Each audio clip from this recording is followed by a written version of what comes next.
jaalbiiftuun nu argamanii jiru. Akkasumas waraana mootummaa kan ture duratti argameera. Innis maqaa isaatii fi bakka dhalootaa wantoota gara mootummaa keessatti argaa ture sirnaan nuuf dhiyeessu. Akkasuma immoo gaaffii deebii kana jaalbiiftuudhaan dabarsinee jirra. Ayyee jaalbifata kaleessa komaandoo waraana mootummaatti ture har'a waraana bilisummaa Oromootti dabalamtee baga nagaan moonaa qabsoo bilisummaa Oromootti dabalame. Ayyee nani sanaa dhufu hin jiru. Ayyee maqaan kee eenyu? Bakki dhaloota keetii eessaa? Egaa gara moonaa leenjii waraana mootummaa kanaatti dabalamte bara meeqaa moonaa leenjii eessaatti leenjitan? Ayyee ani biiroo godina Qillee Wallaggaa aanaa Sayyoo ganda duwwaa torbaatii ture magaalaa Finfinnee Biyyoodha. Mooraa leenjii kana deeme bara 2013 masakara biyyeessaadha. Kursootti kanan leenjee kursootti leenjee kursoodha ammallee kumaandootti filameetanii filaatteedha kanan ture. Ayyee galatoo. Mee kaleessa waraanni bilisummaa Oromoo akka diina Oromoo ta'etti maal ture?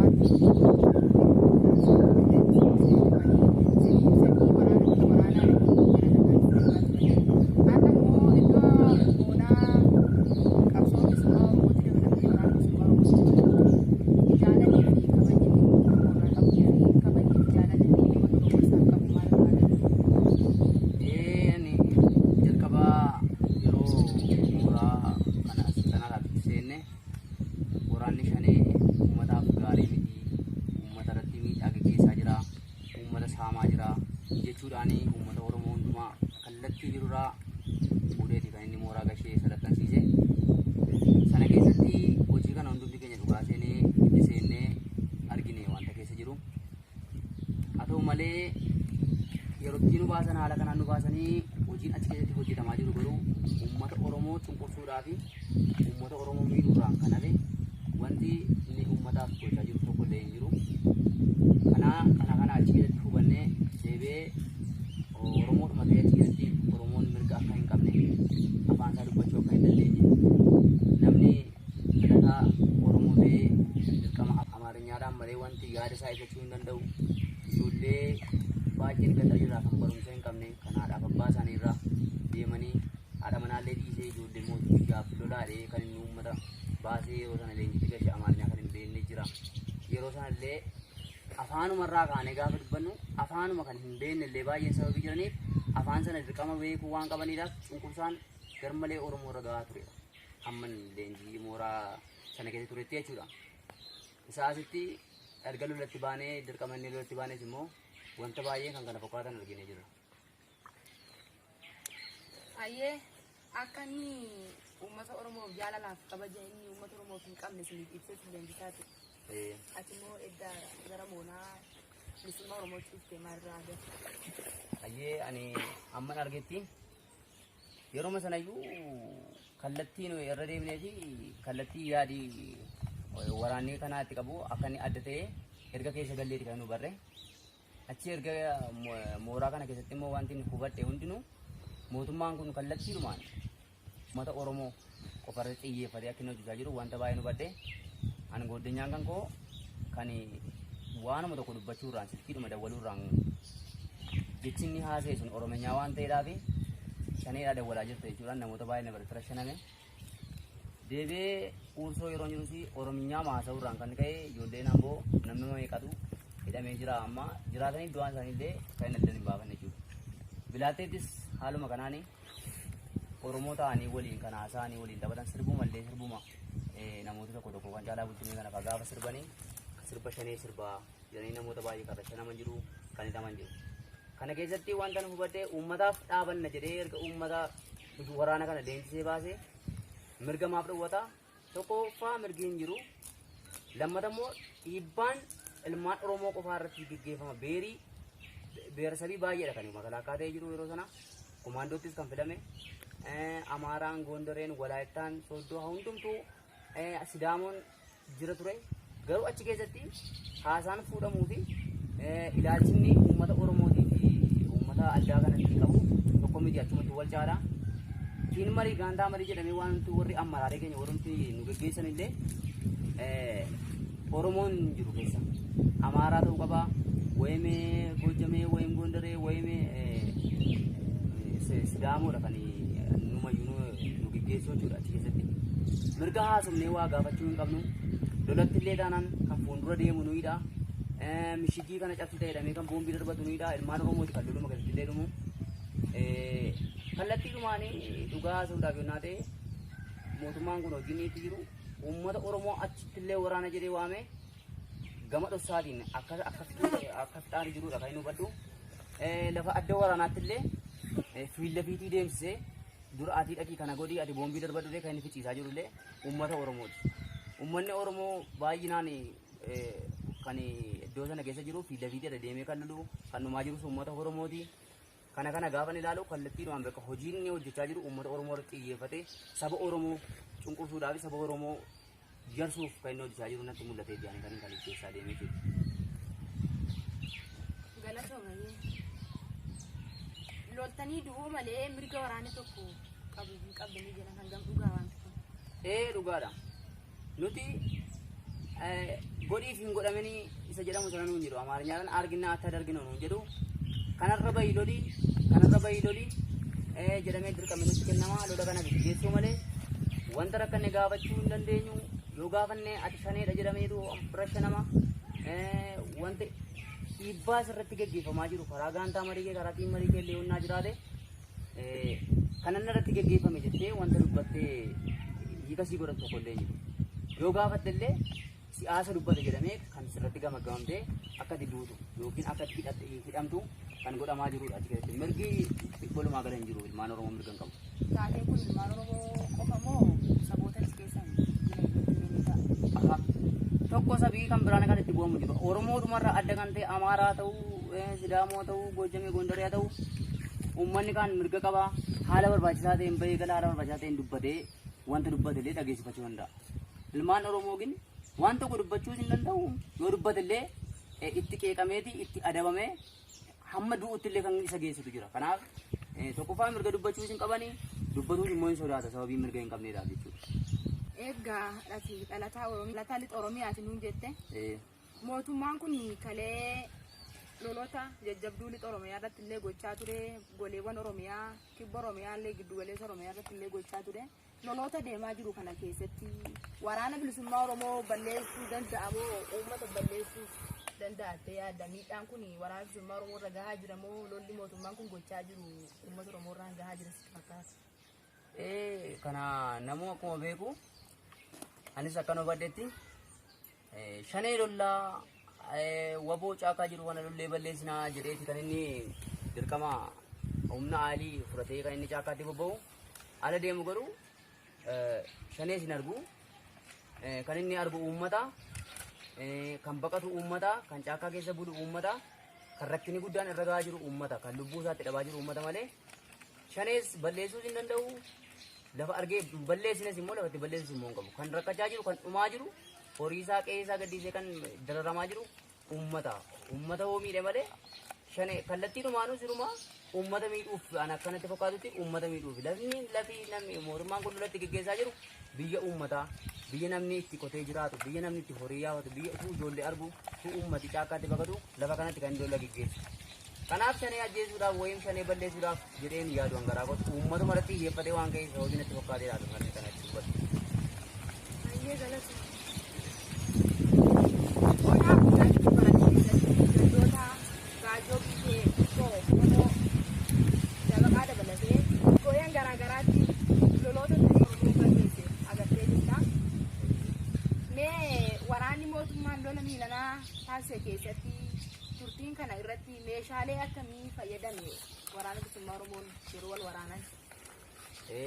Gandoota ammatti caqalte kana keessatti lolli gaggeeffameera.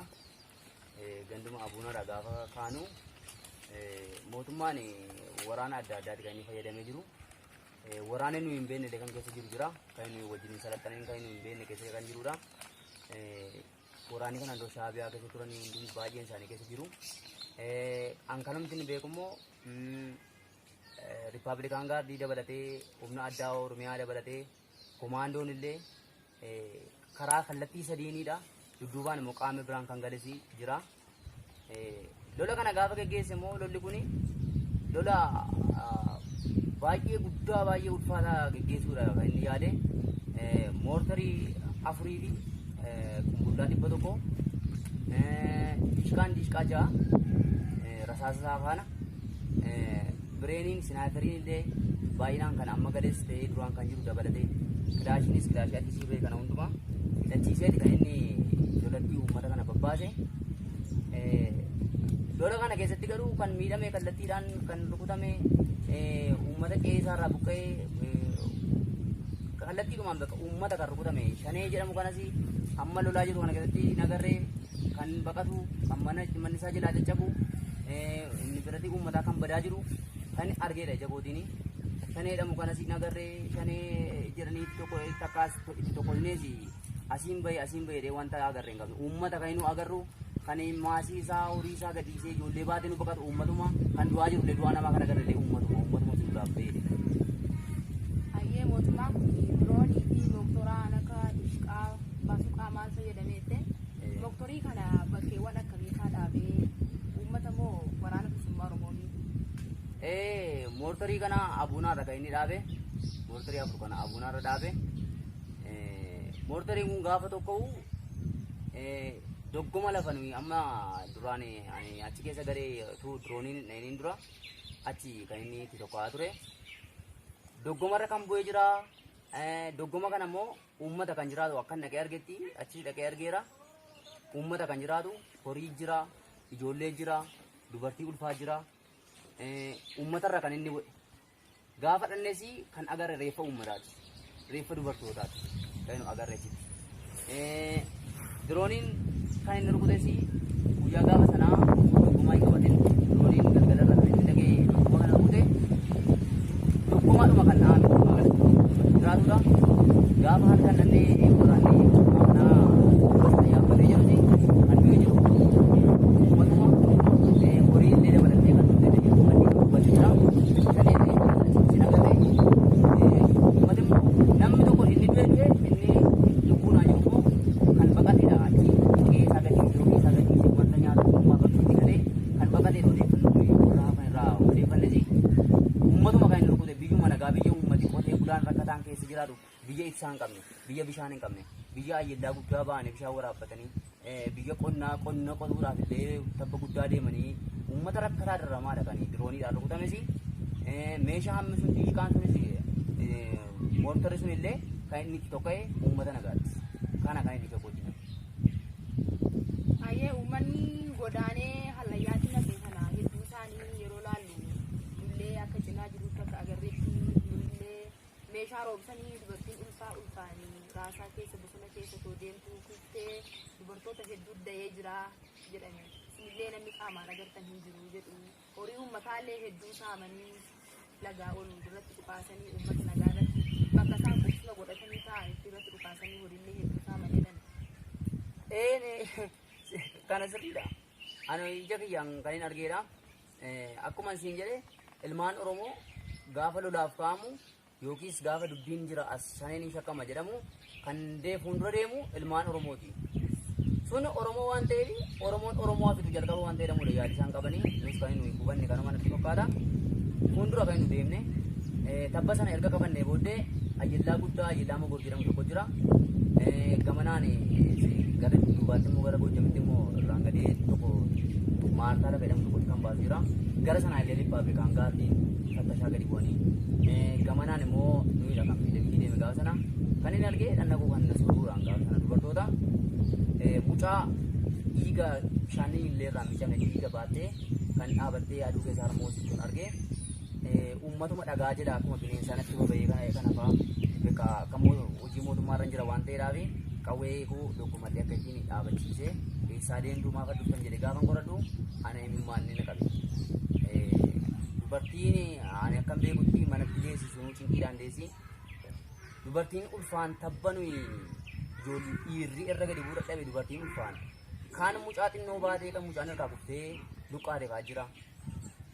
Kaan nama akka bee akka odeeffannoo ija kootiin kan hin argee nama 5 kan ta'an da'anii caakkaa guddaa sana keessatti da'anii dubartiin deessee mucaa baattee yeroo natti dhuftu gadda guddaadha kan natti dhaga'ame.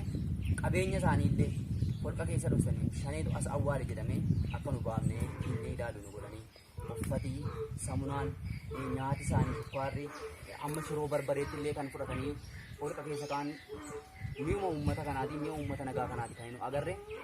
Hamma fooxaatti illee hamma uffata ciqiyyaaritti illee fuudhanii caakkaa keessa kaa'anii kan isaan babbaqatanii kana caakkaa keessaa kan baafne.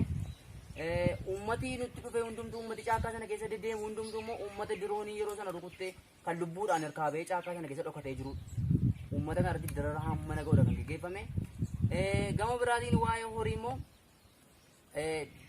bishaan abbayii bukkeedhaa horii uummanni iddoo sana lafa tikfatu waan hin qabneef achitti kan inni horii isaa tikfatu odeeffannoo akka uummata irraa fudhannetti horiin kun kan shaneetii oofaa deemaa nuun jedhanii illee oofne milishoonni safara sana jiran illee horii sana oofanii akka nummoo jara sana eennee dudduubaan akka horiin sun doggoma dhuftee gurguramtee illee birrii mataa sanatti geeddarachuu kan ija keenyaan agarre kaan qalamtee akka waraana nyaatu kan godhamte kana qofaa miti.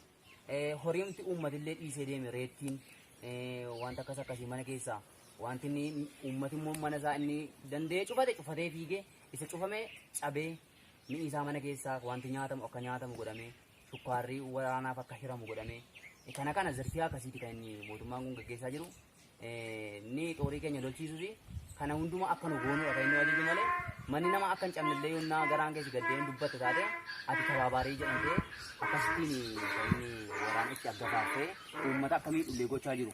Uummata waraanumtillee garaa laafee yoo dhiisuu barbaadellee atiin jara kana tabaabbarta wanti jedhamuufaa akka dubbatamaa jirudha. Kana malee utuu gamanatti hin ce'in immoo koonoo keessatti mana nama nagaa midhaan magaazinii 2 keessa kan jiru xeefii saliixii kana fa'aa wanta jiru utuu uummata ragaa bahuu fi milishoonni hundinuu keessa jiran illee namni 2-3 kan ragaa baheef jira namicha sanaa garuu shaalaqaan namichi inni xoorii keenya kana marraa jiru oduu kana fudhachuu hin dandeenye inni birate kun kan shaneeti shaneedhaa wajjin utuu walii galuu baate qabeenya kana asitti horachuu hin danda'u. Kanaaf shanee hojii walii galtee waan qabu qabeenya amma kana wasitti horate waan ta'eef inni birate kun akka fe'amoodhee ol dawwalee hoolaarii 2 marsadiisii 2 makiinaa 4 waraanaan eessisee fide nullee kabbamnee akka makiinaa sana eennee mi'i sun achi keessaa xaayifiin suniif saliixiin sun fe'ameeti kan inni gara qaama mootummaatti geessas hin jedhu kana ofiisaatii gurguratee qabeenya mataa jireenya mataa isaatii irra oolfateera kan inni odeeffannoo qabu kan ija kootiin arge kan nuuf fe'isne makiinaa 4. Gamanattis immoo akkuma nama sitti hime horiin namaa kunis kan oofamte gara itti deemte hin beeknu kan qalamte 2-3 qalamteetti gurguramteeti inni bakka jireenya mataa isaatii godhachaa jiru. Walumaa galatti mootummaan kunis ta'ee qaamni mootummaa kanaaf hojjetu jireenya mataa isaatii fi taayitaa jireenya guddifachuudhaaf uummata irratti cunqursaa gaggeessaa jirudha kan inni ija kootiin argee gabaabaadhumatti kana. Galatoomii jaarkusa taatee ilmaan oromoo irratti ta'aa jiru haadheetii ulfaallee wantoota hedduu kaastee turte qabeenyi uummataallee saamamuu manneen uummataallee gubachuu uummanni ilmaan oromoollee karaa irratti ajjeefamuu isaan qofaa uummata qofaa otoo hin taane isinillee warri caasaa mootummaa taatanii sochootanii mirgaa dhabuu keessanii guddoo dhuftee turte guddoo galatoomii jedhaa mee immoo dhaamsa loloota keetiif qabdu kan mana waraanaa keessa jiranis ta'ee mana jiraniif dhaamsa guddoon qaba. Dhaamsi ani qabu sirumaa mootummaa jechuun uummata mootummaa jechuun uummata erga ta'e uummatni immoo mootummaa filatee ittiin bula. Mootummaa nama filatamee ittiin bulaa jiru filatameetii miti sirumaa kana quban qabna hundumti keenya ni beekna. Ofumaan of kaa'eeti. Kana jechuun uummanni akka mirga hin qabne uummati akka aangoo hin qabne kan agarsiisudha. Kan miidhamaa jirus immoo yoo teenye ilaallee Tigiree miti Amaaraa miti kan miidhamaa jiru uummata Oromooti qabeenya isaarraa buqqa'ee kan waraanatti dhaqee illee fuuldura bu'ee illee du'aa jiru kan siyaasa dubbatte illee mana silxanaatti kan hin arge silxanaa bakka lamatti salaxaneen uursootti kan du'e illee jira kan hidhamee jira bilaattetti illee akka kana kanamti wajjin salaxannee dhumne illee erga lolatti boofu kaanee illee na biratti du'e mucaa hamboo tokko xiitii afuriin kan waddeenyaa isaa akka ajjeese dirqisiisanii waddeenyaa isaa Oromoodhuma gurbaan kunis Oromoodha mucaan kun namaadha manaa qabuudha haati manaa isaa mucaa qabdi itti dawwaltee birrii adda addaa ergaa fi gargaaraa turedha kanallee mucaa isaallee akka inni karaatti guddina malee hafullee kan isaan gochaa jiran kan inni argaa jiru kanaaf dhaamsini uummata Oromootiif qabu ijoollee Oromoo ta'anii waraana kana keessa kan jiranii hundumti isaanii faayidaa mataa isaaniitiif guddachuudhaaf jireenya isaanii fooyyeffachuudhaaf hojjechaa akka isaan jiranii beektanii mirga keessa dirqama keessan bartanii isin Oromoo erga taatanii Oromummaa keessan ofirraa molquu sababii hin dandeenyeef Oromoodhaaf dhaabanna wannaa jettan mootummaan kunis Oromoodhaaf dhaabata jettanii wajjiniin hin cannaqaminaa haala isinii danda'amuun akka koolleetti kophaa keessan ta'uu godinyaa qabaattanis ta'uu karaa isinii barbaachisa karaa isinii mijata ta'een meeshaadhuma kanallee jiraa fuutanii meeshaan kun uummata kan bitee isitti kennee birrii uummataatiin kan meeshaan kun bitame kanuma keenya waan ta'eef fudhattanii akka adda bilisummaa Oromootti dabalamtanii adda bilisummaa Oromootiin waliin lola kana loltanii akka hinjifattanii kan inni dhaamsa isinii qabu warri mana jirtan illee wanta adda addaa walii gad deemuu dhiiftanii qabsoo adda bilisummaa Oromootiin faana finiinsitanii isiniin jedha itti dabalataa ammas kallattii adda addaarraa warri jiraachuu dandeessu biyyi akkaataan itti keessaa ba'an illee isin dhibee kan rakkachaa jirtan an kan hin beeku qaba isaan kun illee haala mijeeffattanii har'a booda tuun jedhanii akka keessaa baatanii adda bilisummaa Oromootti makamtanii duutii naftu manattis illee du'ii naftu hundumti keenya illee du'aaf manaa baane sirumaa namni gaafa dhalate du'an taane du'a karaa malee du'anii seenaan namaa badu du'urra dhufanii seenaa tokko hojjetanii ilmaan Oromootiif dhaabbatanii yoo du'an illee bor maqaan namaallee hin dhaambi kana dhaamsin isaaniif qabu kan isaaniin jedha.